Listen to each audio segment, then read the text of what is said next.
أعوذ بالله من الشيطان الرجيم. بسم الله الرحمن الرحيم. الحمد لله الذي لم يتخذ ولدا ولا صاحبا.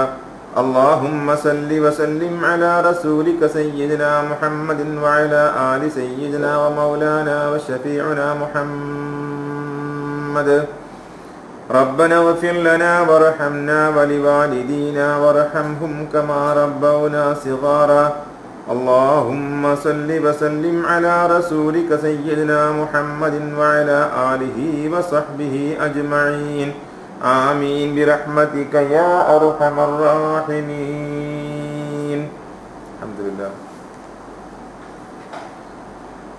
Inshallah, today we start Surah 90, Surah Al-Balad.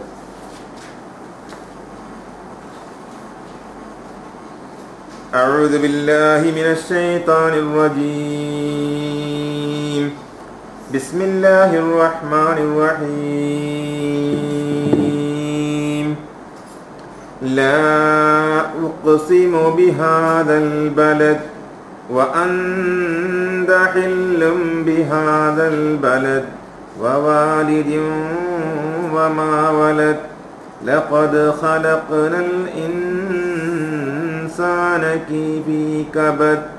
أيحسب أن لن يقدر عليه أحد. يقول أهلكت مالا لبدا. أيحسب أن لم يره أحد. ألم نجعل له عينين ولسانا وشفتين وهديناه النجدين. فلاقتحم العقبة وما أدراك ما العقبة. فك رقبة أو إطعام في يوم ذي مسغبة. يتيما ذا مقربة أو مسكينا ذا متربة. ثم كان من الذين آمنوا وتواصوا بالصبر وتواصوا بالمرحمة. أولئك أصحاب الميمنة. والذين كفروا بآياتنا هم أصحاب المشأمة. عليهم نار مؤصدة. صدق الله العلي العظيم. Alhamdulillah.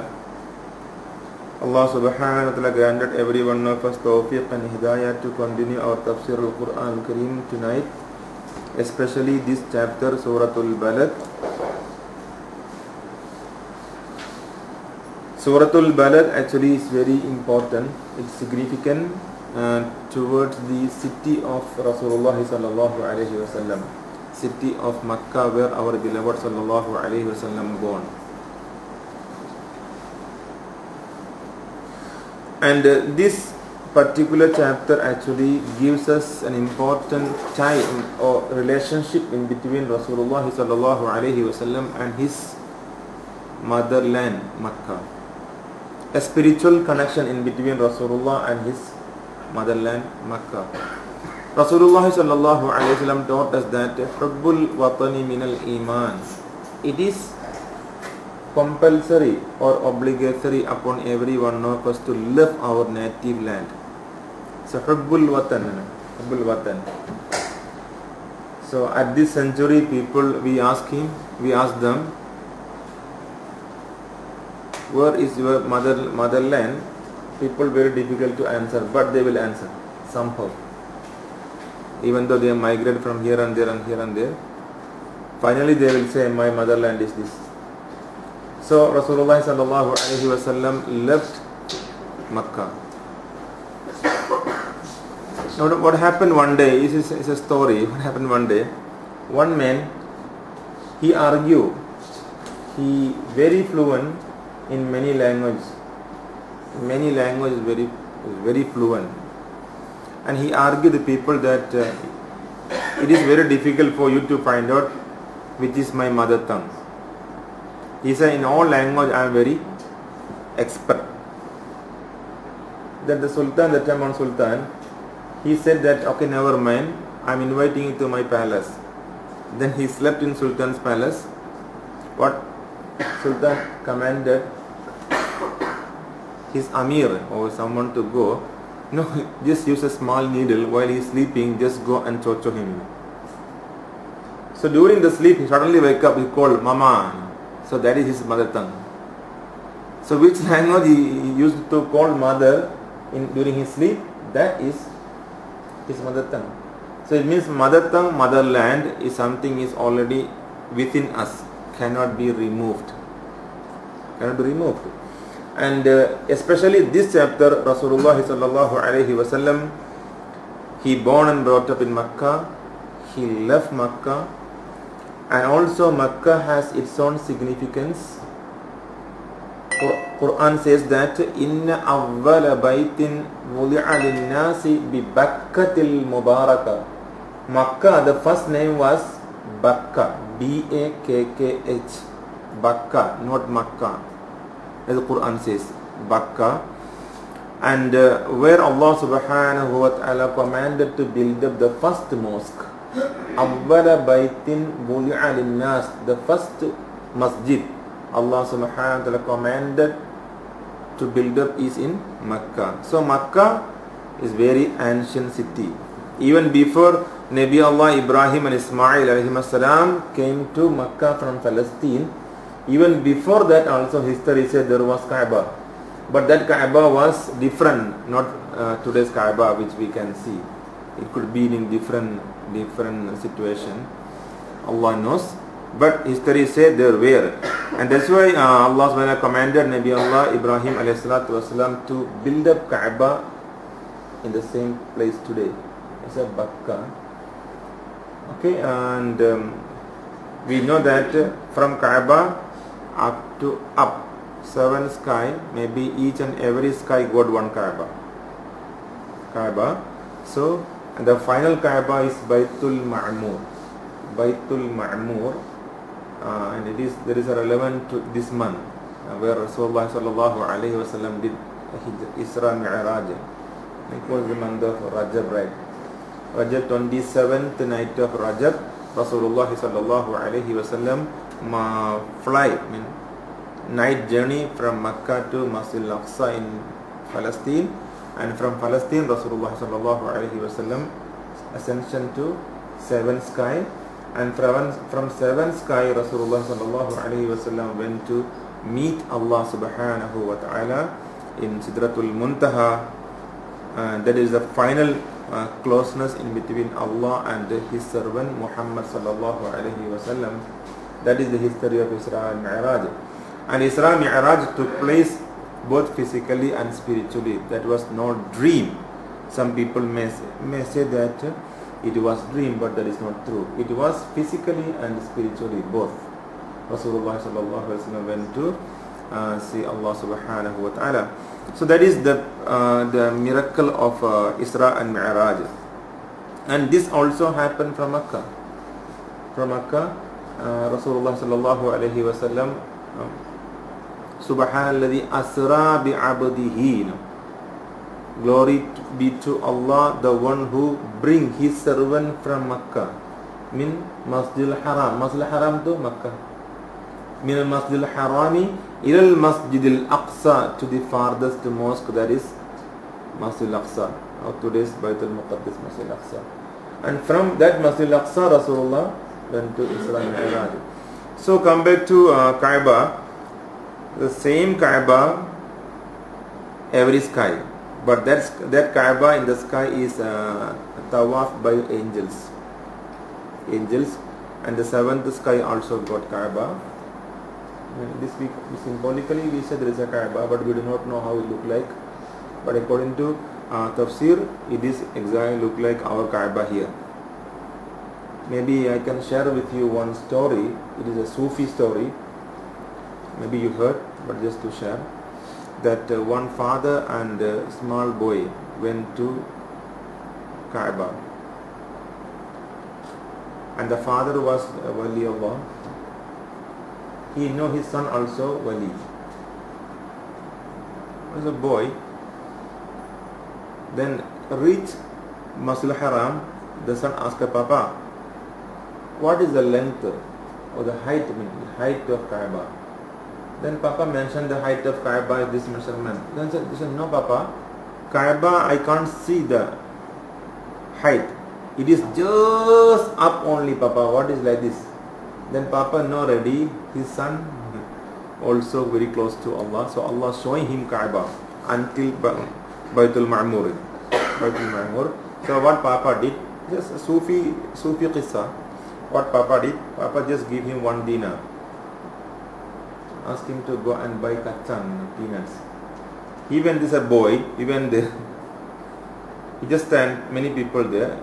So before he purchase this kacang, he just took one and eat it. Sample. Can testing right. Then after that bought kacang come back. Then Papa asked him, okay, what happened? Now you look at the Kaaba, can you see Kaaba? Yeah, now can see Kaaba. This is Sufi qissa. It means just now the boy was 100% corruptless. No corruption. No corruption means he never do mistakes. It's a small boy. So Allah can show him Kaaba up to the height of Baitul Ma'mur. He can see. So Papa also Wali Allah, he know that my son if do a small mistake, eat something without the permission of the seller. That's in Malaysia we always say jual, say billion. They always say that. So then also before we eat something we ask is halal. It's a Sufi qissa, but there is some meaning for us to understand that once we become so close to Allah subhanahu wa ta'ala, there is a meaning that Allah may show us something which is not normal, as we call karama. Through the karama, the boy can see Kaaba until Baitul Ma'mur. There may be even today also many people can see it, but they won't expose it. I mean, they won't say it to the public. But this is Sufi qissa, that's why the Papa mentioned in this way. So Baitul Ma'mur, 7th sky, where Allah subhanahu wa ta'ala asked Jibreel alayhi salatu wasalam to bring Rasulullah to Allah subhanahu wa ta'ala's closeness, the closest session to Allah subhanahu wa ta'ala. Got that incident, no one can explain. If we say Allah is sitting one place, it's not true. It is not true. Allah is not sitting one place. Allah says in the Quran, I am with my dignity existing on my arsh. Allah's arsh. Istawa al arsh. Istawa means Allah existing with his dignity. It's not Allah sitting. Bahasa Melayu dia bersemayam dengan di takhta Allah. I mean, Allah is existing in his own existence. He's not sitting or standing. Sitting and standing will be, if we say sitting and standing is equal to human being sitting and standing, so we cannot compare to Allah subhanahu wa ta'ala for that. Then Rasulullah sallallahu alayhi wa sallam reach one place. From there Jibreel alayhi salam say, I can't accompany you anymore. I can't accompany you anymore means from that particular place Nabi has to go alone to Allah subhanahu wa ta'ala. So question mark there, where was Allah, where was Jibreel, where was Muhammad sallallahu alayhi wa sallam? This all we can explain, only Allah knows, can explain. And the station, this station we call muraqabah, closeness to Allah subhanahu wa ta'ala. People, there are many level of people. Even in our Sharia also we know, Muslim, Mu'min, Muttaqi, Salih, Wali, Shaheed, Siddiq, Nabi, Rasul. All different level. Different level. So the same way we wanted to think or we wanted to imagine the level in the spiritual world, we cannot. We cannot do that. But what we have to study, all the while Jibril accompanied Rasulullah sallallahu alaihi wasallam. Reach one place, Jibril say, I am not given permission to accompany you. And he added again, if I accompany you, I will become ashen. I will be destroyed. Question mark, don't know why. If Allah want, Allah can give him access to go to Allah subhanahu wa ta'ala. But Allah doesn't want to give. Allah only wanted to give that to Muhammad sallallahu alaihi wasallam. Where we know that a difference in between the chief of the angels and Muhammad sallallahu alaihi wasallam. Rasulullah sallallahu alaihi wasallam can go to Allah directly, and Allah give Rasulullah in a vehicle. Buraq cannot go. Buraq also cannot go. Jibril also cannot go. And from there who can go? Allah prepared a special vehicle, and that was a carpet of nur. A carpet made of nur. So in that particular carpet, it's a nur, light. So in that nur, Muhammad sallallahu alaihi wasallam had to stand up. So from where ulama Ahlul Sufi, when ulama wali Allah teaching us that Muhammad sallallahu alaihi wasallam actually a very special, and in Rasulullah got special nur from Allah. Angels are created by light, but they cannot go to Allah subhanahu wa ta'ala. And Muhammad sallallahu alaihi wasallam created from teen, children of Adam alayhi salam, and yet in Rasulullah Allah put special nur. That's why we Ahlul Sunnah wal Jama'ah believe that Allah subhanahu wa ta'ala created Muhammad's nur before creating everything. And from the nur of Rasulullah only Allah created everything.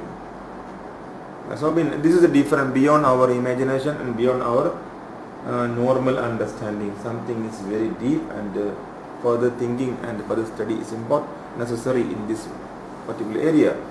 So Rasulullah sallallahu alaihi wasallam was given the permission to go to Allah in a very different form, very different way, and maybe reached there. There also we know, we study in Islamic history, there got 7 layers, 7 layers, I call hijab, 7 hijab, 1, 2, 3, 4, 5, 6, 7 hijab. All this hijab Nabi has to go through. Then finally he reached to Allah subhanahu wa ta'ala. Okay, what happened in the night of Mi'raj? Nabi sallallahu alayhi wasallam wanted to explain to us, but our brain is not qualified to think about that, because we are in Bhumi and this incident took place in Mi'raj. Mi'raj means different. Allah saying, Laysa kamithlihi shay'un. There is no comparison, no similarity, no parable to Allah's Zat, to Allah's existence, and to Allah's surrounding. So what happened in the night of Mi'raj is something beyond our imagination. So we are living in Bhumi. Our brain is not qualified to think and imagine. So Nabi sallallahu alaihi wasallam came back from Mi'raj, reached here. He wanted to explain to us, no one qualified on the in this universe to listen to Rasulullah sallallahu alaihi wasallam. But it was only one man, right? Only Muhammad went there, nobody else. That's why Nabi cannot explain to us, because our brain is not qualified to understand it. And when we study the tafsir of Surah Al-Isra, we know that Layla means a part of night, not whole the night also. Laylam min al-masjid al-haram. So part of a tiny portion of the night only took. Even not whole night also. And Nabi come back, all this thing must happen in a small part of night. He was sleeping in his cousin's house. From that house, Malaikat brought him to Makkah with Ismail. Nabi was sleeping. In a sleeping condition, they put him, they pick him up from his house. Yes, not roh, physical body. Took him up from his house, my cousin's house, bring him to Hijr Ismail. From Hijr Ismail, Nabi woke up. Oh, where I am? I'm in Hijr Ismail. How come I'm here? Then Jibril, next to him, informed, I'm Jibril. Okay. Assalamu alaikum. Give salam. I am commanded to take you from your house to bring you here. And from here, I must bring you to Masjid Al-Aqsa. From Masjid Al-Aqsa, I must bring you to seventh sky. It's a command of Allah. Isra and Mi'raj. So Nabi accepted. This is the history of Isra and Mi'raj. Then Nabi Sallallahu Alaihi Wasallam went to Masjid Al-Aqsa. From there, went there. So this was something very important only for Rasulullah Sallallahu Alaihi Wasallam. No one else can explain. And nobody here to listen also. And that is something different. Coming back time, or maybe during that time, there also, Allah subhanahu wa ta'ala show him many things. Jannah he saw. Jannah he saw. Jahannam he saw. That's why many hadith Nabi taught us after come back. I have seen people in Jannah because of this reason. I have seen people in Jahannam because of these reasons. So Jannah and Jahannam is already there. Okay, now we believe that Jannah and Jahannam we can only go after Hisab. With this Qiyamah must take place after Qiyamah, then Qiyamah, then Ba'ath, after Ba'ath, then Hisab, judgment, after judgment, Sirat, all these things, So this thing all finished, then only can go to Jannah and Jahannam. Jahannam.